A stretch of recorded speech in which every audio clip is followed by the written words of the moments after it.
আসসালামু আলাইকুম। আজকের এই টিউটোরিয়ালে আপনি দেখবেন ডাটা এন্ট্রির একটি জনপ্রিয় কাজ, যেটা হচ্ছে আপনার পিডিএফ এডিটিং। যে কাজটা আপনার প্রাইসটা খুব ভালো এবং কাজটা করা খুব সহজ এবং কাজটাও কিন্তু আপনার অ্যাভেলেবেল রয়েছে। তো আপনারা জানেন যে আমি data entry video step by step তৈরি করছি। এর আগে আমি অনেকগুলো পার্ট তৈরি করেছি, আপনারা সেই পার্টগুলো ইচ্ছে করলে দেখে নিতে পারেন। আচ্ছা, তো আমরা এই পিডিএফ এডিটিং কাজটা করার আগে একটু আমরা মার্কেট প্লেসে যাই, মানে ফাইবারে যাই, গিয়ে দেখি তো কাজ আছে কি না। যদি আমরা এখানে আসি, আসার পর আপনি এখানে ডাটা এন্ট্রি লিখে সার্চ করতে পারেন অথবা পিডিএফ এডিটিং লিখে সার্চ করতে পারেন। আপনি যদি ডাটা এন্ট্রি লিখে সার্চ করেন তাহলে এখানে অনেকগুলো গিগ পাবেন, হাজার হাজার, 20-30 হাজার, 50,000 গিগ পাবেন। আর পিডিএফ লিখে সার্চ করলে গিগের সংখ্যা কমে যাবে এই কিওয়ার্ড দিয়ে সার্চ করলে। যাই হোক, এখন দেখেন এইখানে যে গিগগুলো আছে, উনি এই যে আপনার সেলার, সে কি করেছে, আপনার 919টা কাজ করেছে শুধুমাত্র পিডিএফ এডিটিংয়ের। সে কি করেছে, 313টা কাজ করেছে, 102টা কাজ করেছে। সরি, এরা কাজ করে নাই, এর থেকে বেশি কাজ করেছে তারা। সে কাজ করেছে আপনার অনেক বেশি, কিন্তু এখানে সে রিভিউ পেয়েছে আপনার 919টা। আপনারা জানেন যে সব ক্লায়েন্ট কিন্তু রিভিউ দিতে চায় না। আপনার যদি এখানে আপনার 90%ও রিভিউ দেয়, তারপরে দেখেন সে এখানে কতগুলা কাজ পেয়েছে এবং কী পরিমাণ কাজ এখানে করেছে। আমরা যদি গিগুলো একটু ওপেন করে দেখি যে এক একটা কাজের প্রাইস কত, দেখেন এখানে একজন সেলার, তার প্রাইস হচ্ছে কি, আপনারা দেখেন সে 1 পেজ করে দিবে। আই উইল কনভার্ট 1 পেজে, সে 1 পেজ আপনার পিডিএফ কনভার্ট করে দিবে, সে নিবে $10। এবং সে যদি আপনার 5 পেজ কনভার্ট করে দেয় তাহলে সে নিয়ে থাকে কত, $50। এবং সে 10 পেজে নিয়ে থাকে $100। আপনি দেখতে পেয়েছেন ইতিমধ্যে সে 313টা কাজও কমপ্লিট করেছে। যাই হোক, এগুলো দেখে আমরা সময় নষ্ট করবো না, আমরা মূল আলোচনা চলে যাই। আপনি দেখলেন যে খুব সহজ একটা কাজ। এই কাজের প্রাইস কিন্তু কত, 1 পেজের প্রাইস হচ্ছে $10। 1 পেজ পিডিএফ কনভার্ট করতে আপনার খুব বেশি সময় লাগবে না। যাই হোক, আমরা চলে যাই, একটা পিডিএফ আমরা কনভার্ট করলে আপনি বুঝতে পারবেন যে 1 পেজ পিডিএফকে কনভার্ট করতে কত সময় লাগতে পারে। তো পিডিএফ কনভার্ট করার জন্য, পিডিএফ ফাইল কনভার্ট করার জন্য আপনাকে যে কোনো একটা সফটওয়্যার নামাতে হবে। যে কোনো সফটওয়্যার বলতে অনেকগুলো সফটওয়্যার রয়েছে, যে সফটওয়্যারগুলো খুব ভালো করে পিডিএফ এডিটিং করতে পারে। তার মধ্যে আমি যেটা সাজেস্ট করব, আপনি এই পিডিএফ সফটওয়্যারটা আপনি আপনার কম্পিউটারে ডাউনলোড করতে পারেন, যেটা হচ্ছে আপনার পিডিএফ এডিটর। ঠিক আছে, তো আপনি গুগলে সার্চ করবেন পিডিএফ এডিটর। এটা সার্চ করার পর আপনি এই ধরনের একটা সফটওয়্যার বা ওয়েবসাইট পেয়ে যাবেন। এখান থেকে আপনি যে ফ্রি ডাউনলোড রয়েছে, এখানে ক্লিক করে আপনি এটা ডাউনলোড করে নেবেন।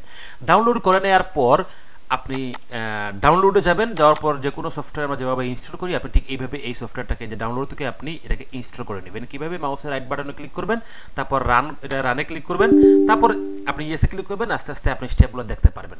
আপনারা খুব ভালো করে জানেন কীভাবে একটা সফটওয়্যার ইনস্টল করতে হয়, খুব সহজ। আপনি ইয়েসে ক্লিক করুন, তারপর ইয়েস পাবেন, তারপর ইয়েস পাবেন, এইভাবে আপনি এটা করতে পারবেন। ঠিক আছে, তো দেখুন এইটা যখন আপনি ইনস্টল করে ফেলবেন, তা আপনার পিসিতে ঠিক এইভাবে আসবে।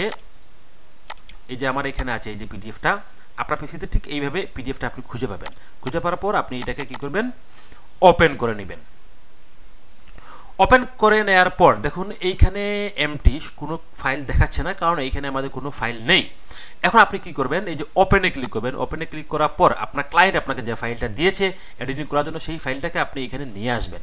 তার আগে দেখুন এই ফাইলটা, সব ফাইল এখানে শো করবে না, এই জন্য আপনাকে এই যে তীর চিহ্ন আছে এখানে ক্লিক করে অল ডকুমেন্টে আপনি ক্লিক করে দিবেন। আপনার যত ফাইল আছে সব ফাইলগুলো এখানে শো করবে। এখন আপনি কি করবেন, একটা পিডিএফ এখানে সিলেক্ট করবেন। এই যে একটা ডকুমেন্ট আছে, পিডিএফ ফাইল দেখতে পাচ্ছেন, পিডিএফ। আমি এটাকে এডিট করে দেখাবো আপনাদেরকে। দেখেন এখানে এইটা আমি ওপেন করলাম, এই হচ্ছে আমার ফাইল।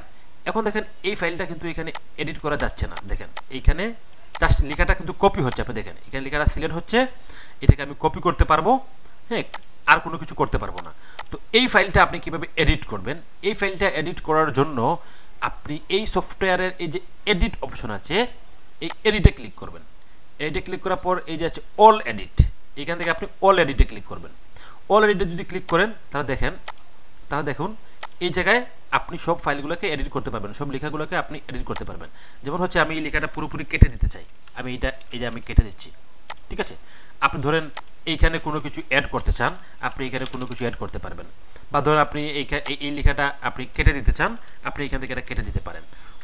ঠিক আছে, অথবা ধরুন আপনি কি করতে চান, এই লেখাগুলোকে আপনি বোল্ড করতে চান, আপনি বোল্ড করতে পারবেন, এই যে এখান থেকে বোল্ডে ক্লিক করলে বোল্ড হয়ে যাবে, ইতালিক করতে চাইলে আপনার ইতালিক হয়ে যাবে, যদি আন্ডারলাইন দিতে চান যে এখানে ইউতে ক্লিক করলে আপনার আন্ডারলাইন হয়ে যাবে।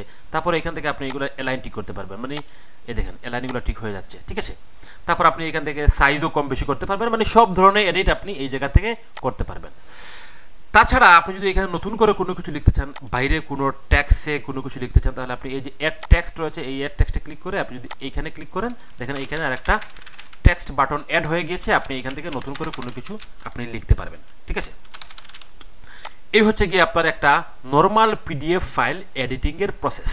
আমি নর্মাল পিডিএফ ফাইল এই জন্য বললাম, দেখুন এটা একটা পিডিএফ ফাইল, কিন্তু আপনার ক্লায়েন্ট আপনাকে মাঝে মাঝে এমনও ফাইল দিতে পারে যে ফাইলগুলো হচ্ছে গিয়ে আপনার স্ক্যান করা, ঠিক আছে, বা মোবাইল দিয়ে ছবি তুলে আপনাকে দিয়ে দিয়েছে। আপনি এই ফাইলটা কীভাবে এডিটিং করবেন আমরা এটা একটু দেখে নেই। আমি তো কেটে দিয়েছি।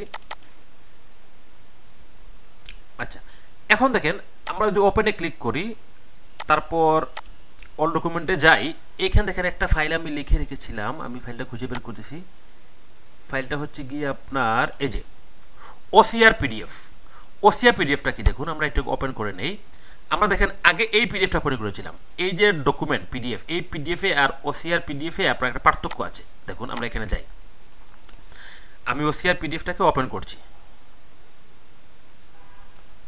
দেখুন ওসিআর পিডিএফ, আগের পিডিএফটা আমরা এখান থেকে কপি, এই যে সিলেক্ট করে কপি করতে পেরেছিলাম, ঠিক আছে। দেখুন এখন দেখুন এই পিডিএফটা কিন্তু সিলেক্ট হচ্ছে না, এখানে ক্লিক করলে পুরো ইমেজটাই সিলেক্ট হয়ে যাচ্ছে। হ্যাঁ, এটা এক ধরনের ইমেজ আপনি বলতে পারেন, মানে মোবাইল দিয়ে হয়তো ছবি তুলে দিয়েছে, অথবা এটা কোনো স্ক্যান কপি হতে পারে। এখান থেকে আপনি কোনো কিছু কপি করতে পারবেন না, এবং এটা আপনি আগের মতো যদি এডিট করতে চান আপনি এডিট করতে পারবেন না। তো এই ফাইলটাকে এডিট করার জন্য আপনাকে প্রথমে যেতে হবে কোথায়, এই যে টুলসে। আপনি টুলসে ক্লিক করবেন, টুলসে ক্লিক করার পর আপনি এই যে আছে এখানে ওসিআর, হ্যাঁ ওসিআর, এই ওসিআরে ক্লিক করবেন। ওসিআরে ক্লিক করার পর দেখুন এখানে আপনার দেখাচ্ছে আপনার স্ট্যান্ডার্ড মোড আর ইনহ্যান্সড মোড। তো আপনি কি দিবেন, ইনহ্যান্সড মোডটা আপনি সিলেক্ট করে দিবেন।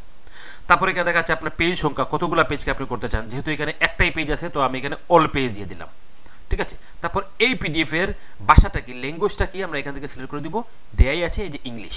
তারপরে যদি আপনি ওকেতে ক্লিক করেন, তারপর দেখুন এখানে আপনার continue trial update to pro, তো আমরা এখানে কন্টিনিউ ট্রায়ালে ক্লিক করব, তারপর ডোন্ট সেভে ক্লিক করব।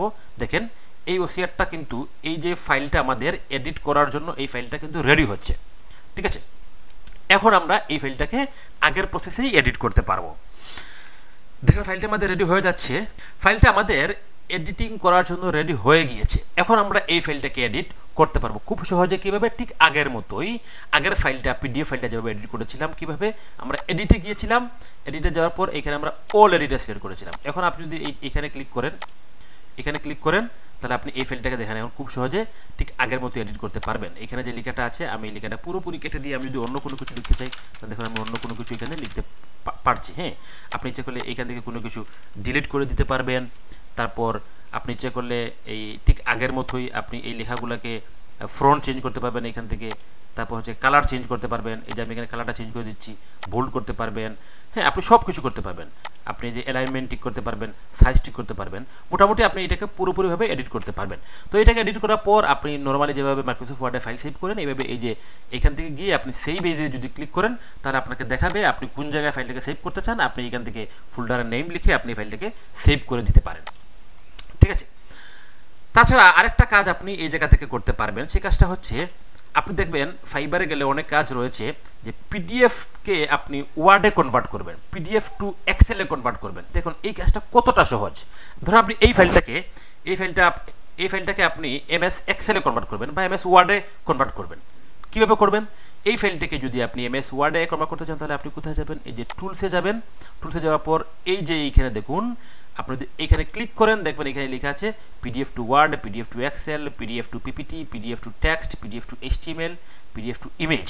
আপনি এইটাকে যে রূপ দিতে চান, পিডিএফ টু যদি ওয়ার্ডে কনভার্ট করতে চান, তাহলে আপনি পিডিএফ টু ওয়ার্ডে ক্লিক করবেন। এই পিডিএফটাকে আপনি যদি এক্সেলে কনভার্ট করতে চান, তাহলে আপনি এক্সেলে ক্লিক করবেন। তো ধরেন আমরা ওয়ার্ডে কনভার্ট করবো, আমরা জাস্ট এখানে পিডিএফ টু ওয়ার্ডে ক্লিক করে দিব। তারপর হচ্ছে গিয়ে আমরা এটাকে সেভ করে দিব, এই ফ্রি ট্রায়াল। এখন যদি আমরা এটাকে সেভ করে দিই, দেখবেন আমি এইটা আপনার ওয়ার্ডে কনভার্ট হয়ে যাবে। এই যে কনভার্ট, এই যে কনভার্ট হচ্ছে, দেখেন এটা ওয়ার্ডে অলরেডি কনভার্ট হয়ে গিয়েছে। ঠিক আছে, তো খুব সহজে আপনি এই সফটওয়্যার দিয়ে অনেকগুলো কাজ এখান থেকে করতে পারছেন। ঠিক আছে, তো এই ছিল আজকের টিউটোরিয়াল।